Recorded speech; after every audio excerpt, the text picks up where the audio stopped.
Let's start big picture nationally here. We've been tracking this week to week the average of all of the major national polls.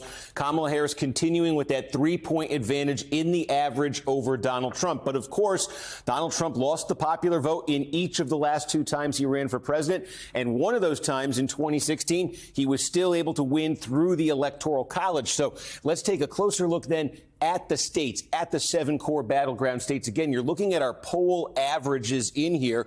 The headline obviously continues to be it's very close everywhere.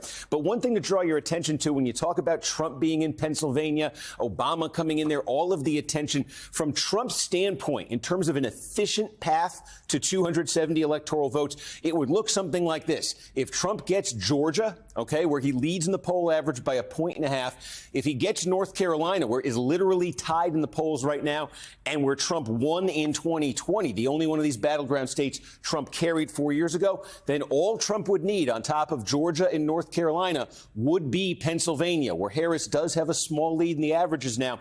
But Trump getting those 3 would get him to 270. So that's the importance for him, and for Democrats, the importance of blocking that path for Trump in Pennsylvania. Taking a closer look then at the Keystone State, one of the reasons, besides its size, that this is of such interest to Trump and the Republicans, there's a trend here. You're looking at the Trump era. You're looking at party registration in Pennsylvania. And look at this. When Donald Trump first came on the scene, back in 2016, the Democratic advantage in party registration in Pennsylvania was over 900,000 votes. 2020, look now, in 2024, that's been cut almost in 2/3 there, down to about 330,000.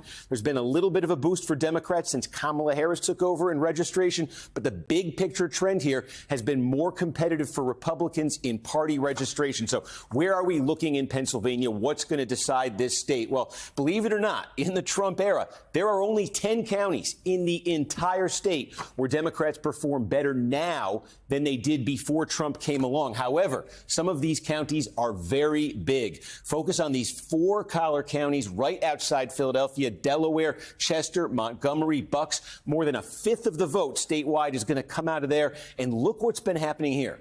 Last pre-Trump election in these collar counties outside Philly, Democrats won them. Obama won by 9 points, about 120,000 votes. Look what happened in 2020. Almost a 20-point Democratic margin, nearly a 300,000 vote margin. This is where the Democrats have been growing. Suburbs, places with lots of concentrations of high college degrees. Can Harris do even better in those collar counties? That's critical for her. And then from Trump's standpoint, there's a lot of rural counties in the state that have gotten redder, small rural counties.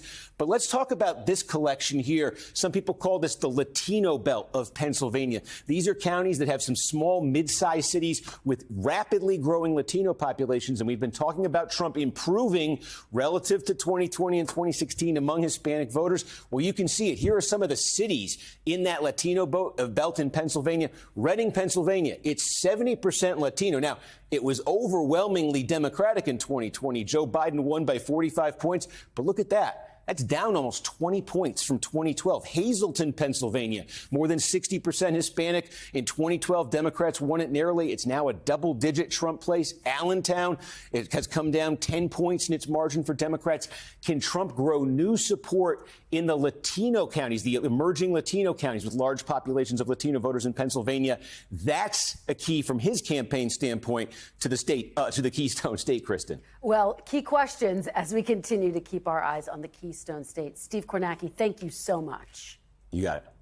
Thanks for watching. Stay updated about breaking news and top stories on the NBC News app or follow us on social media.